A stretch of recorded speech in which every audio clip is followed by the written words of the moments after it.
네, 안녕하세요. 네, 수리과학부의 천정입니다. 제가 오늘 이제 소개해드릴 내용은 이제 동영암호인데요. 이제 조금 프라이빗 AI라는 프레임으로 좀 말씀을 드리도록 하겠습니다. 그래서 제목은 Private AI and HE입니다. 자, 오늘 강의를 들으시는 분들은 모두 이제 AI나 머신러닝에 관심들이 많은 분들일 텐데요. 그 AI 프로젝트에서 가장 많은 시간을 할애하는 단계는 무엇인가 이런 통계가 있더라고요. 뭐 이제 데이터를 분석하려면 데이터 아이덴티피케이션, 어그리게이션, 클린징, 레이블링, 오그멘테이션 이런 단계를 거친 뒤에 이제 비로소 이제 디벨롭먼트, 알고리즘 디벨롭먼트, 모델 트레이닝, 모델 튜닝, 뭐 오퍼레이셔널 뭐 이런 것들이 있다고 합니다.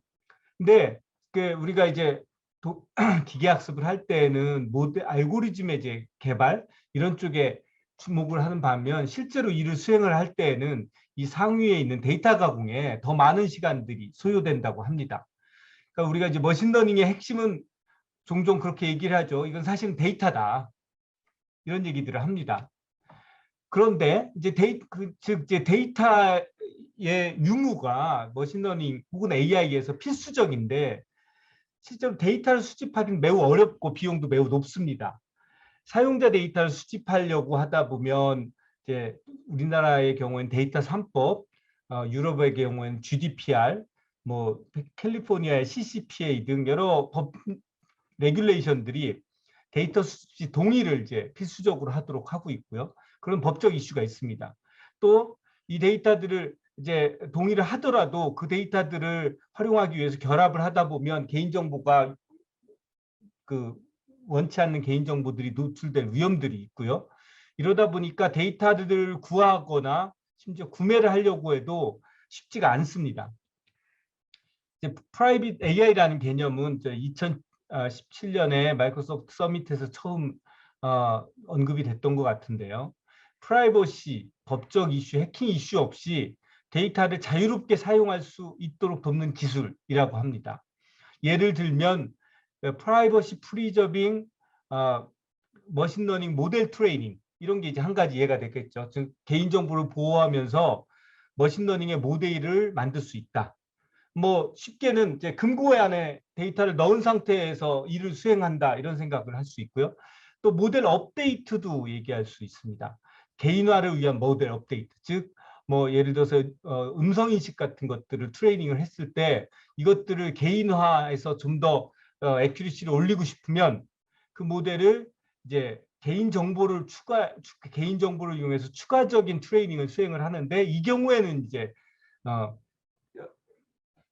데이터를 암호화하는 등의 프라이버시 보존 조치를 하고 나서 업데이트를 할 수 있다는 거죠. 또 이제 어떤 모델에 개인 데이터를 넣어서 예측을 하려고 하는 경우에도 그 개인 데이터를 보지 않고 예측을 할 수 있도록 하는 것들이 이제 프라이버시 프리저빙 프리딕션 혹은 인퍼런스라고도 볼 수 있습니다.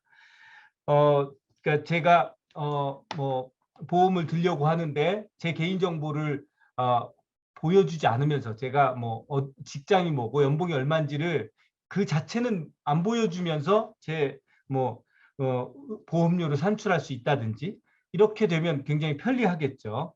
자, 이런 프라이빗 AI의 이제 컨셉을 달성하기 위해서는 여러 가지 접근 방식을 시도해 볼 수가 있습니다. 단순하게는 이제 통계적인 기법을 이용을 해서 K 익명성 등 통계적인 기법을 사용할 수도 있겠고요.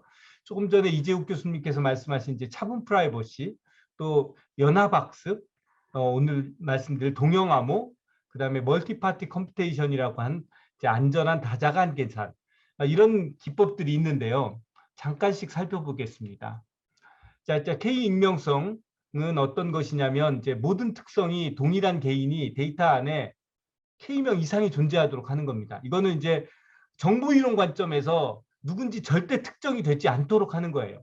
예를 들면 이런 테이블이 있을 때 이름을 제거하더라도 나이 28세 월급 2,400만 원인 사람은 사실 이 표에 유일하게 한 명이기 때문에 개인이 특정이 되는 거고요. 그리고 현재 이름이 없더라도 다른 데이터랑 잘 결합이 되다 보면 결국 이게 누군지 알려질 가능성이 있습니다. 그 가능성을 원천적으로 봉쇄하는 좋은 방법은 데이터를 범주화를 해서 28세가 아니라 20대, 월급은 2천만 원대라고 하면 그 전체 데이터베이스에 이런 사람이 2명 이상 존재하니까 이게 누군지 구분이 안 가겠죠. 근데 이제 이분뿐만 아니라 다른 사람들도 모두 적어도 2명 이상이 동일한 데이터를 가지게 되어 있습니다. 이제 이렇게 하면 안전성이 어느 이상 보장되는 부분이 있지만 단점은 데이터의 손실이 너무 큽니다. 현실적으로. 실제 이제 피처가 2개가 아니라 3개, 4개 점점 커질수록 이렇게 그 K 익명성을 만족하기는 거의 불가능에 가까워질 수 있습니다. 그래서 편리한 점은 있지만 이제 데이터 손실이 크고 그거에 타협하기 위해서 K 익명성을 일부만 적용을 하면 또 안전성이 보장되지 않는 그런 문제들이 있습니다. 이제 차분 프라이버시는 어떤 것인지 이제 앞에 설명을 하셨죠. 근데 조금 더 간단하게 관찰을 하나를 보면 이런 겁니다. 자, 통계적인 질문을 여러 번 반복하는 것은 개인정보 유출에 안전한 것인가? 이런 생각을 할 수가 있죠. 그렇지 않다는 이제 관찰이 있습니다. 예를 들면 제가 이제 반에 학생들이 있는데 학생들이 100명이 있습니다. 100명의 키의 평균을 한번 질문을 했어요. 다음 시간에 왔는데 똑같은 질문을 했어요. 그런데 한 학생이 빠졌습니다. 이제 100명의 키의 평균과 99명의 키의 평균을 알면 그 빠진 한 사람의 키를 알 수 있겠죠. 이렇게 통계적 질문도 반복을 하다 보면 개인정보 유출로 이어질 수 있다는 이제 그 관찰이 있었습니다. 이거를 방지하기 위해서는 어떤 방법이 필요하냐? 사실 대답을 정확하게 하지 않는 것입니다. 즉 키의 평균이 170cm인데 170cm라고 하지 않고 170.1cm라고 해보면 통계적 정보는 0.1의 차이가 나서 나름 쓸모 있게 되겠죠. 근데 이것을 통해서 개인정보를 유출할 때는 100배의 어떤 증폭 효과가 일어납니다. 왜냐하면 이제 100명의 평균이었기 때문에. 그래서 개인의 오차로는 이제 10cm의 키의 차이가 나게 되니까 상당히 개인정보를 가려주게 됩니다. 이제 이런 원칙을 사용을 해서 그 데이터에 이제 노이즈를 더하는 과정이 이제 디퍼런셜 프라이버시입니다. 이제 디퍼런셜 프라이버시의 단점은 이제 여러 가지 개선이 더 이루어짐에도 불구하고 여전히 매우 간단한 연산 혹은 이제 통계적 매우 간단한 연산에만 적용이 된다는 겁니다. 머신러닝처럼 곱하기가 계속 여러 번 반복되는 뎁스가 깊은 연산의 경우에는 노이즈의 효과가 증폭이 돼서 결과값에 너무 큰 오차를 혹은 완전히 다른 값을 주게 됩니다. 또 한 가지 문제는 one source, one use라는 겁니다. 어떤 목적을 위해서 디퍼런셜 프라이버시를 설계를 하면, 즉 어떤 평균을 계산한다든지 어떤 특정한 함수값을 계산하기 위해서 디퍼런셜 프라이버시를 데이터에 적용을 하면 다른 함수를 계산을 할 때에는 정확도가 달라집니다. 그래서 이제 그 데이터를 디퍼런셜 프라이버시를 적용한 뒤에 여러 가지 분석 방법을 수행하겠다. 이것은 상당히 어렵습니다. 연합학습의 경우에는 이제 이런 단점들을 그러니까 복잡한 분석에 어려운 이런 단점을 이제 제거하기 위해서 만들어진 방법이라고 볼 수 있는데요. 어떤 거냐면 이제 데이터를 취합하는 것 대신 중간 모델을 취합한다는 개념입니다. 즉 이제 다중기관에서 기계학습을 할 때 데이터를 직접 공유하지 않고 각 로컬 머신에서 그 트레이닝된 모델을 공유하는 겁니다. 그래서 그 중앙에서 기계학습을 수행하는 것이 아니라 각각의 데이터 소유주가 로컬 머신에서 수행을 하고 중앙에서 모델을 취합을 합니다. 그 다음에 이제 이게 원 라운드인데요. 원 라운드만 하면 상당히 이제 부족할 수 있는데 이 모델 취합이라는 게 사실 모델을 평균 낸다든지 단순한 방법입니다. 근데 이제 이렇게 취합된 것을 다시 로컬 머신에 뿌려서 2라운드로 개인 데이터를 통해서 또 트레이닝을 한 뒤에 다시 모으고 이렇게 여러 라운드를 하다 보면 이제 수렴하게 된다라는 것이 이제 어, 연합학습의 취지입니다. 근데 이제 장점은 기계학습 등 같은 복잡한 분석에 적용 가능하고 데이터가 아닌 모델을 공개하기 때문에 데이터의 직접적 유출이 없다라는 건데요. 근데 이제 물론 계산 병렬화를 위한 연산 속도 향상도 있습니다. 단점은 이제 모든 경우에 적용될 수 있는 것은 아니고 특성별로 데이터가 분할되어 있으면 적용이 불가능하다는 겁니다. 예를 들어서 재산과 건강의 상관관계 파악을 위해서 신용정보에서와 병원이 협업을 해야 된다. 안 됩니다. 왜냐하면 재산과 건강의 데이터가 상관관계가 데이터에 존재하지 않기 때문이죠. 신용정보에서는 재산만 알고 있고 병원은 건강 정보만 알고 있는 경우입니다. 또 안전성에 대한 정량적인 분석이 어렵습니다.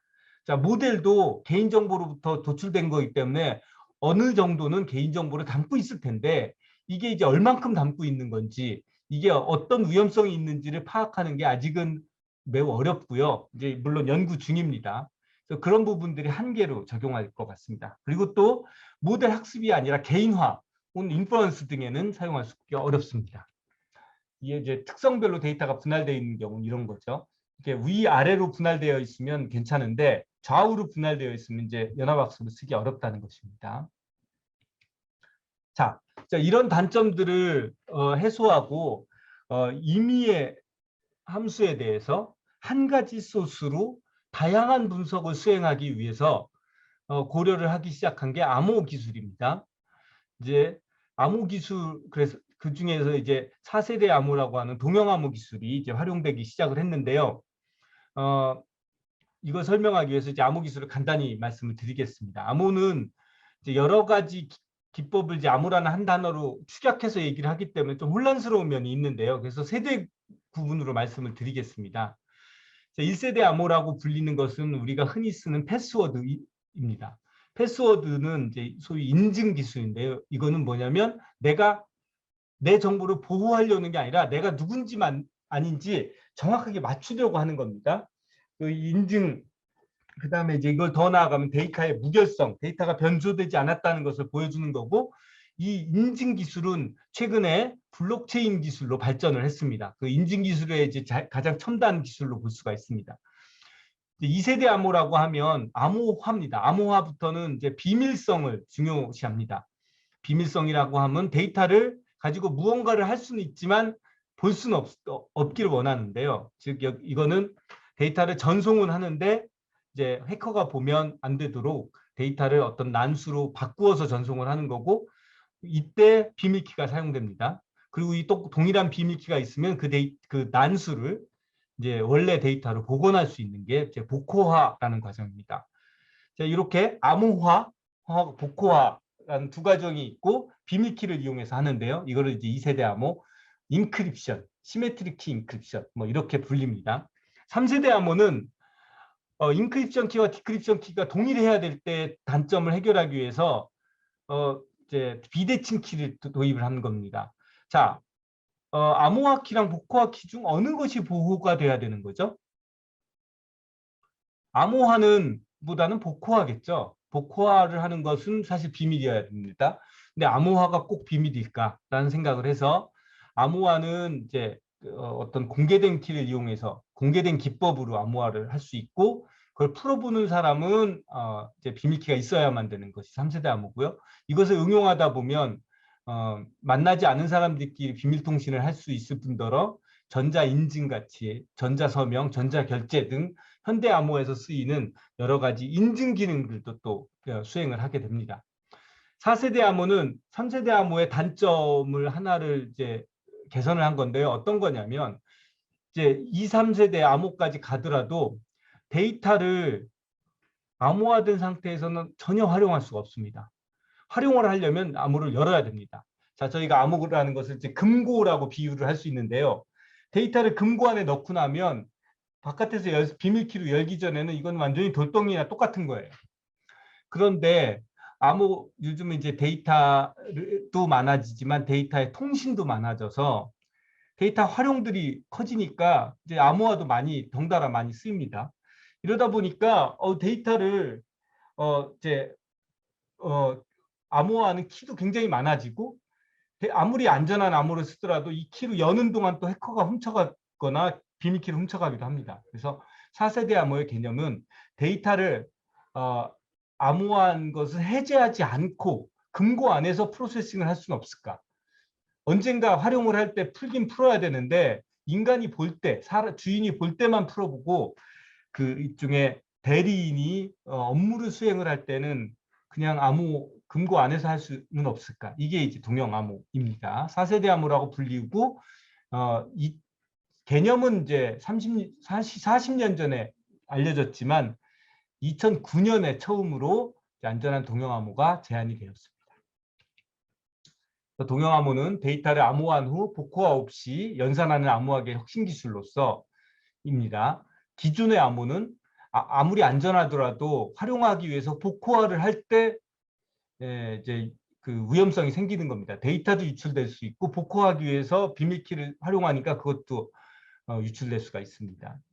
이제 완벽한 하인이라는 것은 데이터의 두 가지 그 기능, 보호를 해야 된다는 거와 활용을 해야 된다는 것을 동시에 만족하게 됩니다. 또 이제 최근에 프라이버시 보존 데이터 분석이라는 부분에 가장 필요한 기술이라고 볼 수 있는데요. 이제 하나는 법적으로는 개인정보 보호 규정을 잘 준수하면서 데이터 분석을 수행할 수 있다는 거고, 또 하나는 이제 안전성이 애드혹하지 않고 수학적으로 혹은 이제 P vs NP라고 하는 전산의 가장 중요한 문제에 기반을 하고 있기 때문에 심지어 양자 컴퓨터가 나와도 안전하다는 이런 점이 이제 좋은 점입니다. 조금 더 이제 개념적인 설명을 해드리겠습니다. 이 그림은 이제 이겁니다. 그 보석상이 데이터를 가공하는 세공사한테 원석을 주고 세공을 부탁하고 싶은데요. 이게 이제 중간에 도난되는 거거나 작업하는 공간에서는 이제 오랫동안 노출이 될 텐데 이게 이게 분실될까 봐 걱정이 됐어요. 그럼 어떻게 하냐면 여기 그림에서처럼 이 공장 안, 커다란 금고 안에 넣어놨는데 금고 바깥에서 이렇게 손을 넣어서 가공할 수 있게 한 겁니다. 이러면 이제 가공하는 동안에는 걱정할 거 없이 딴 일을 해도 됩니다. 주인은. 대신 가공이 끝났을 때 와서 열면 이제 이 보석을 가져갈 수 있는 거죠. 즉 데이터 입장에서 보면 데이터를 분석을 할 때 데이터를 주는 게 아니라 데이터를 금고에 넣어서 주는 거예요. 그래서 데이터를 가지고 트레이닝을 하든 인퍼런스를 하든 작업을 하는 데는 금고 안에서 합니다. 대신 그 작업이 모두 끝나서 개인정보는 이제 금고 안에 없고 트레인드된 모델이나 어떤 인퍼런스의 결과값만 남았을 때 이제 열쇠를 열어서 그것을 꺼내게 되는 겁니다. 이게 이제 동형 암호의 개념인데요.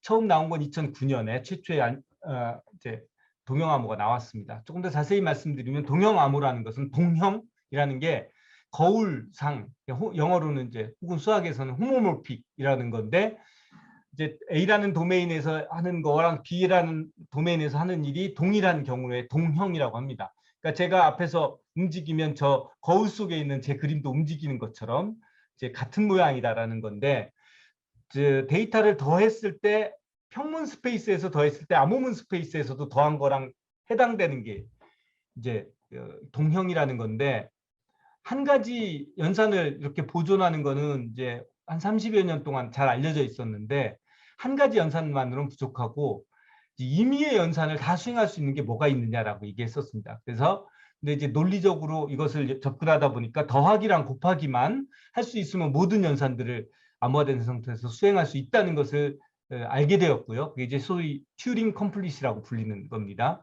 근데 이제 그 두 가지 연산을 다 암호화된 상태에서 수행할 수 있는 것이 처음 나온 것은 2009년.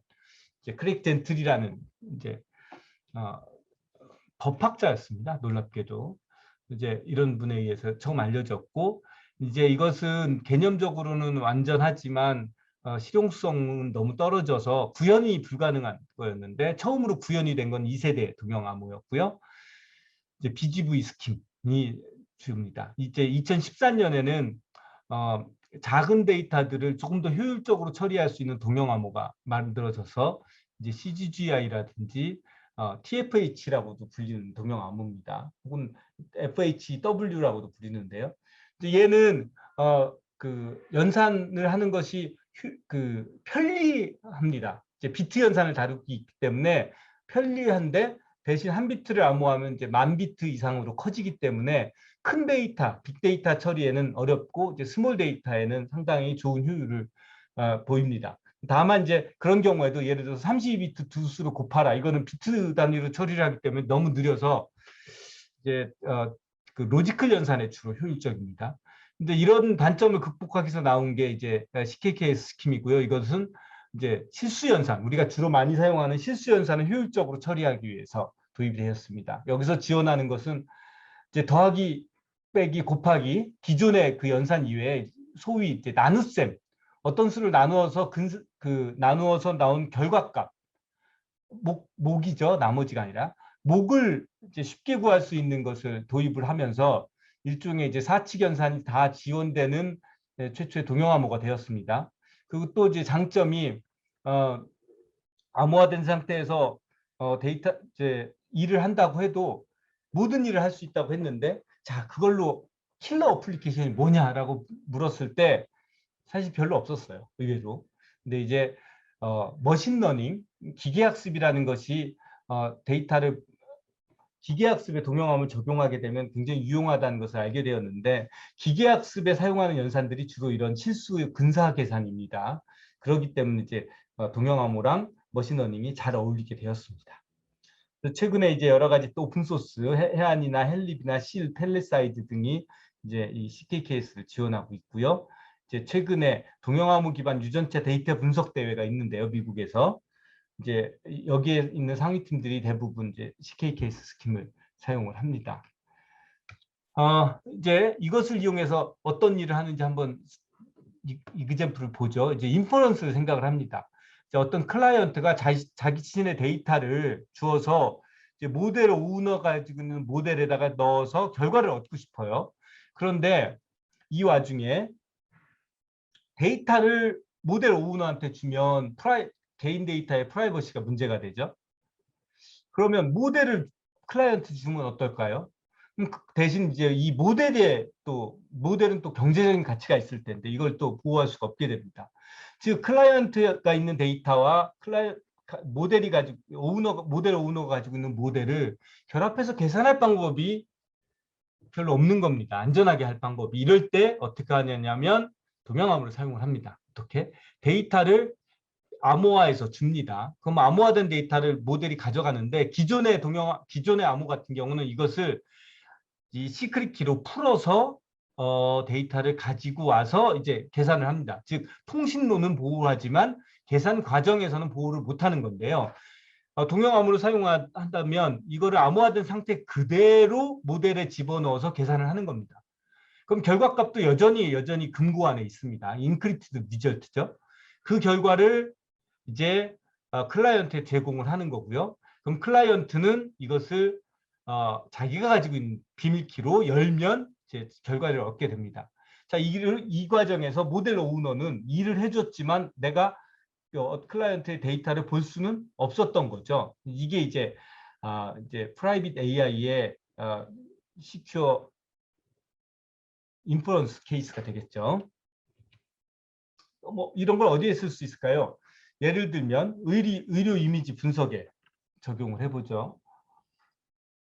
제가 개인의 CT 사진을 네트워크를 통해서 외국에 보냅니다. 혹은 어떤 서버에 전송을 했어요.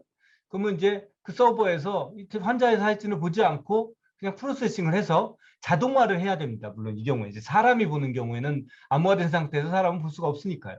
자동화된 프로그램이 있다면 이제 머신러닝 같은 거죠. 뭐 이런 프라이빗 AI에 이제 이 데이터를 넣어서 질병 유무를 판단을 하고 여전히 금고에 있습니다. 그걸 저한테 돌려주면 환자가 그걸 열어서 이제 알아낼 수가 있게 됩니다. 자, 이게 이제 어떤 상업적인 의미가 있을까요? 한편으로 생각하면 뭐 질병을 치료하고 싶은데 CT 사진이 뭐 그렇게 큰 프라이빗 인포메이션이냐라고 생각을 할 수 있습니다만 때때로 어떤 사진들은 이제 프라이빗 할 수가 있고요. 또 제가 이제 이거는 미국의 NIH 쪽에서 이제 접근하는 방법에 대해 문제에 대해서 하나 들은 게 있는데 이런 게 있답니다. 이제 노인들이 낙상을 많이 하기 때문에 특히 이제 화장실에서 낙상을 많이 해서 화장실에 이제 이 버튼을 뒀는데요. 이제 쓰러지면 이제 버튼을 누르면 이제 911을 통해서 뭐 병원에 연락이 가는 겁니다. 근데 이제 잘못 쓰러지면 이 버튼을 누를 수도 없다는 거예요. 그래서 이제 다음 방법으로 도입이 된 게 CCTV를 도입을 했답니다. 근데 이제 화장실에 CCTV가 있다는 게 상당히 불편한 일이겠죠. 물론 이제 그 여러 가지 그 어, 데이터 보호 방법을 사용을 해서 그림을 이제 흐리게 한다든지 이런 방법들이 있겠지만 이제 완전히 믿을 수가 없고 혹은 이제 그렇게 흐리게 하면 프레딕션 성능이 떨어진다는 게 문제죠. 이런 경우에 이제 동영암을 쓸 수도 있다고 합니다. 혹은 이제 환자가 아니라 영상 이미지를 통해서 분석을 할 때 예를 들어서 서베일런스 카메라, 그 도로에 있는 카메라가 모든 데이터를 녹화하면 사실 좀 불편한 경우가 있죠. 그때 이제 개인 식별 같은 걸 하는데 암호화된 상태로만 저장을 해서 식별을 한다든지 이런 쪽으로도 갈 수 있습니다. 자, 근데 이제 이런 데 쓰려고 하면 동영암을 지금 쓸 수 있을까요? 라는 질문을 받습니다. 근데 제가 결론적으로는 모든 곳에는 아직 아니지만 어떤 경우에는 충분히 실용적입니다. 동영암호의 단점은 아까 이제 금고 모델로 생각하면 이해가 이제 비슷한데요. 자, 데이터를 금고에 넣어서 이제 프로세싱을 했어요. 그럼 아무래도 제가 손으로 만지는 것보다는 아까 그 심슨이 이제 장갑으로 넣어서 일을 하니까 아무래도 느려지겠죠. 우둔합니다. 그러니까 이제 암호화된 상태에서는 속도가 느려진다는 게, 처리 속도가 느려진다는 게 문제고요. 또 그 안에 금고가 너무 작으면 작업 공간이 확보가 안 되겠죠. 그러니까 데이터가 10메가면 금고는 20메가는 돼야 좀 커야만 되는 거예요. 그러니까 이제 데이터의 크기가 증가한다.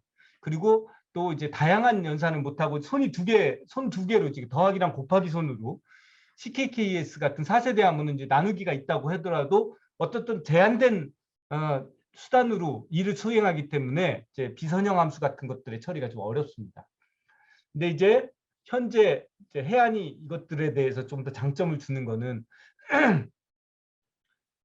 이제 1000배 이상 느리던 것들을 이제 옛날에는 뭐 100만 배까지 느렸습니다. 근데 이제 그 이상 느렸는데 이제 최근에는 GPU를 이용해서 이제 100배 이내로 들었고요. 이것들이 특히 이제 산술 연산을 아주 빠르게 수행을 한다는 게 장점이고요. 또 그 비선형 함수, 예를 들어서 시그모이드를 계산을 해야 된다든지 절대값을 계산해야 된다든지 이런 것들이 상당히 어려웠는데 이런 것들을 근사 기법을 이용을 해서 할 수 있게 되었고 또 많은 암호 라이브러리들이 이제 보여주기식으로 이제 빠르다는 걸 보여주기 위해서 계산을 제한된 연산만 유한 동형 암호만 제공을 하는데 우리는 무한 동형 암호를 이제 구현이 가능했고 실용적으로 쓸 수 있다는 것이 장점입니다.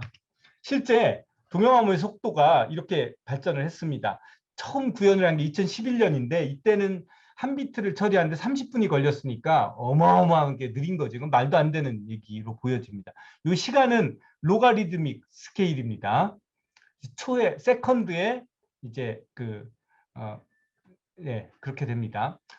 근데 이제 그 이진법이네요. 근데 이제 그 뒤에 점점점 빨라지다가 2019년에는 한 비트를 처리하는 걸 어모타이즈 센스로 생각을 하면 1ms 이제 미만으로 떨어졌고요. 이제 어느 정도가 발전을 했냐면 300만 배 이상이 발전을 했습니다. 매년 한 8배 이상씩 발전한다고 볼 수가 있고요. 2024년에 기대치는 이게 이제 평문 상태에서 계산하는 것보다 한 10배쯤 느린 것으로 끝난다는 것이 저희가 가지고 있는 기대치입니다. 이 정도면 어떻게 생각을 하시냐면 되냐면 10배의 속도라는 거는 5년 전 컴퓨터가 10배쯤 느리거든요. 이제 1.5년에 2배쯤 빨라지는 거니까. 그러니까 2024년에는 이제 작년 정도 컴퓨터 속도로 쓸 수 있다는 거고 물론 이제 칩을 더 집어넣으면 트루풋은 원하는 만큼 얻을 수가 있다는 겁니다. 근데 레이턴시 기준으로 생각을 해도 이제 충분히 빨라진다는 이런 이제 것입니다. 물론 이제 여기 뒤에는 이제 하드웨어 가속기에 도움이 필요하고요. 미국에서 이제 가속기 연구 가속도가 달파에서 발주가 됐는데 이제 700억 정도의 비용을 들여서 이런 가속기를 만들고 있습니다. 그리고 이제 그 전에 개선이 이루어진 건 저희 해안 CKK 스킴이 만들어지면서 요 또 다른 발전이 한 번 더 이루어진 것입니다. 자, 이 동영암을 갖고 현재 이제 무엇을 하고 있는지를 소개해드리고 있겠습니다.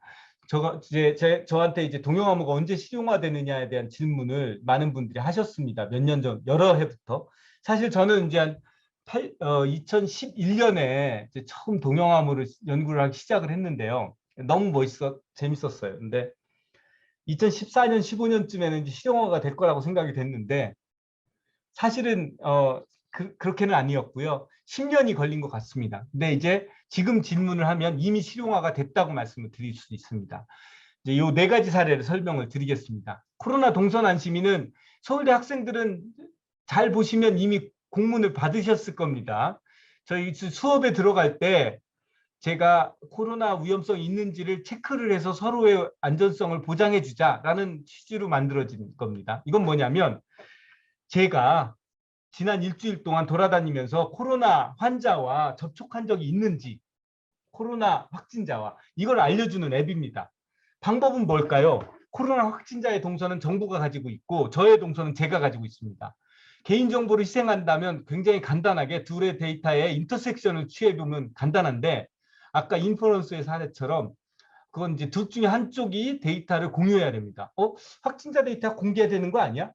그거는 너무 정밀한 데이터를 공개하기는 어렵습니다. 그쪽에 이제 확진자의 프라이버시 때문에 여기서는 아까 제 개인 데이터를 휴대폰에서 모은 것을 10분 단위로 기록을 한 다음에 이걸 금고에 넣어서 정부에 주고 정부에서 계산을 한 다음에 저한테 주면 저만 풀어서 내가 확진자랑 만난 적이 있구나라는 걸 확인하는 겁니다. 이게 이제 경기도에서도 추진을 하고 경기도에서 우선 채택을 했고 그다음에 통계청 그다음에 최근에 이제 서울대에서도 채택을 해서 학생들이 자율적으로 사용할 수 있도록 안내를 했는데요. 지금 이제 15만 건 정도가 다운이 됐는데 그래서 2달 정도 지났는데 한 몇백 건 정도의 데이터 겹침 사례가 보고가 됐습니다.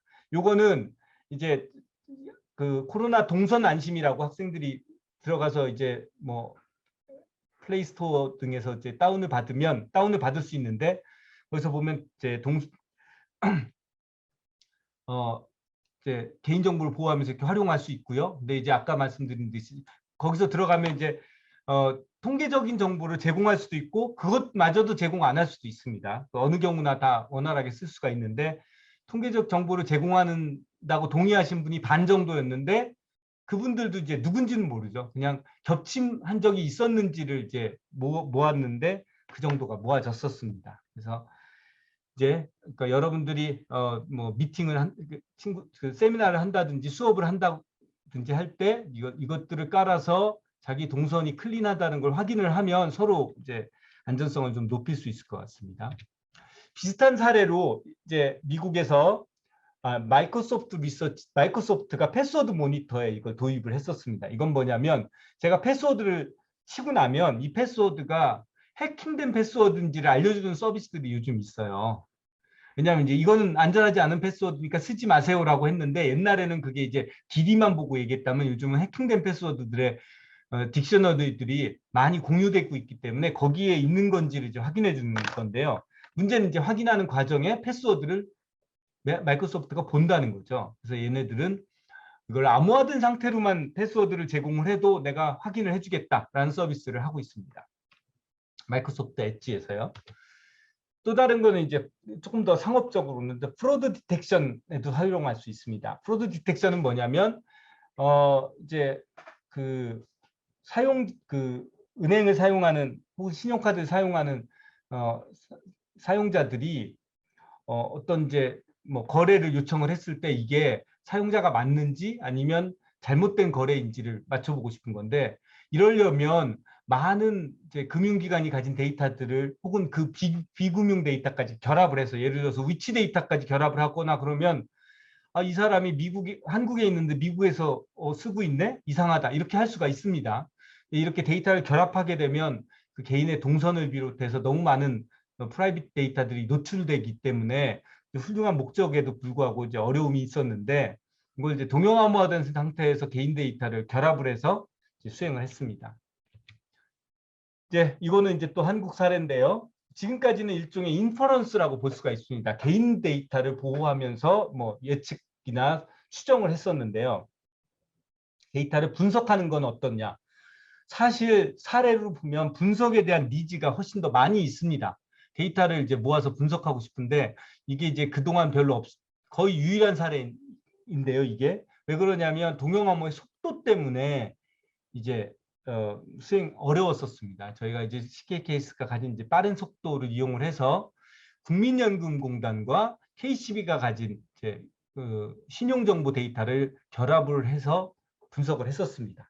이 결과를 통해서 작년에 국민연금 성실 납부자에 대해서 신용평가를 개선하는 방안이 도출이 됐고 작년 10월부터는 실제 사용이 되고 있습니다.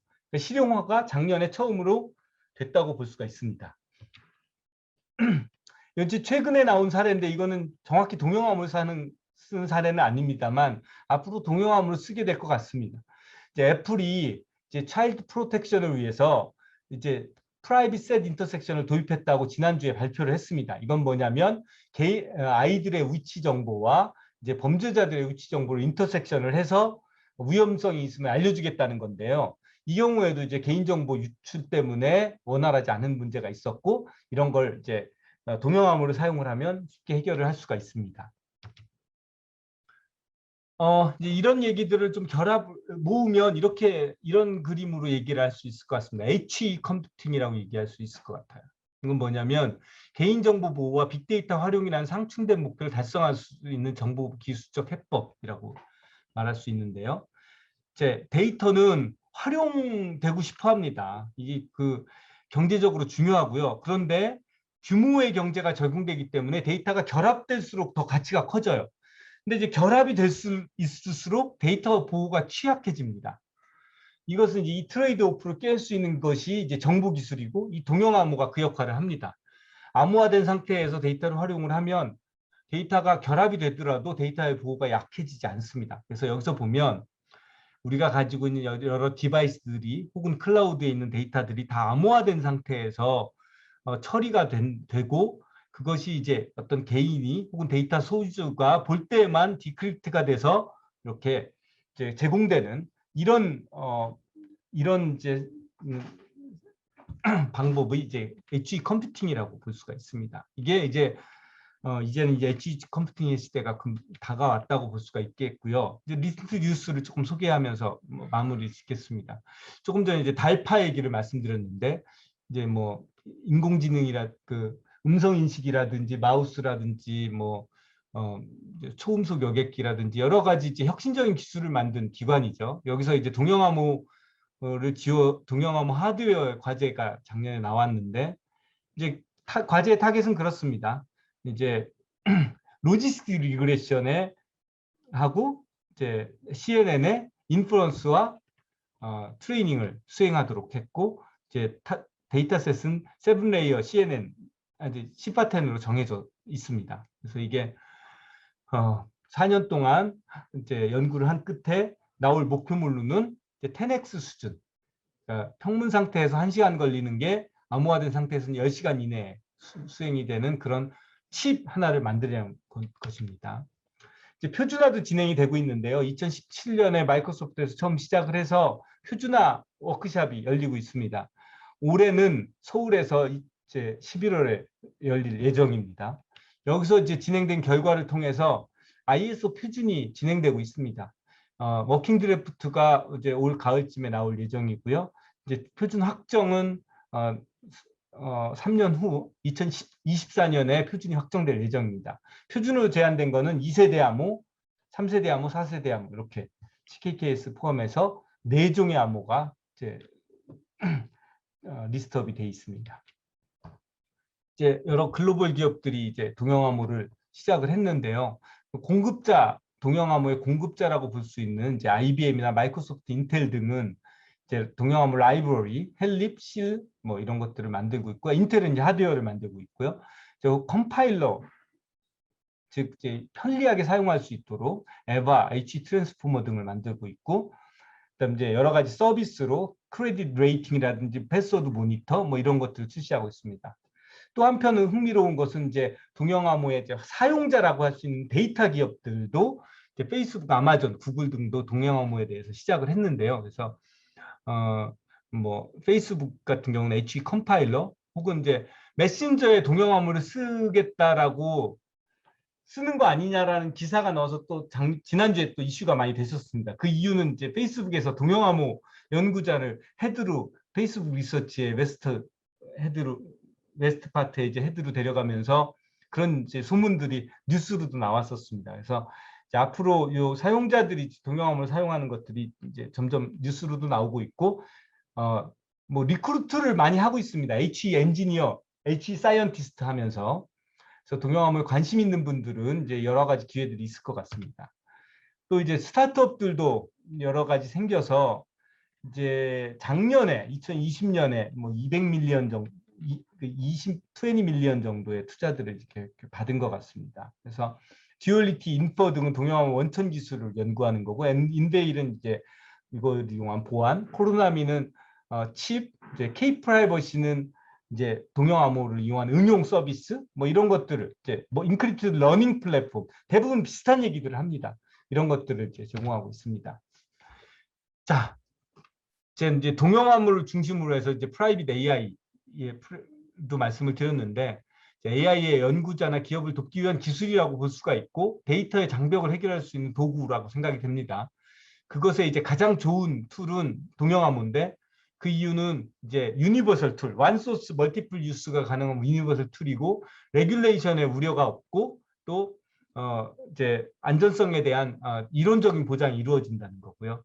그래서 지금은 이제 이거의 속도 혹은 동영암호에 대한 어려움 때문에 이제 아직 사용이 천천히 시작되고 있지만 앞으로 점점 수요가 증대될 수 있을 것 같고요. 이를 통해서 데이터의 활용이 훨씬 활발해지지 않을까 기대를 합니다.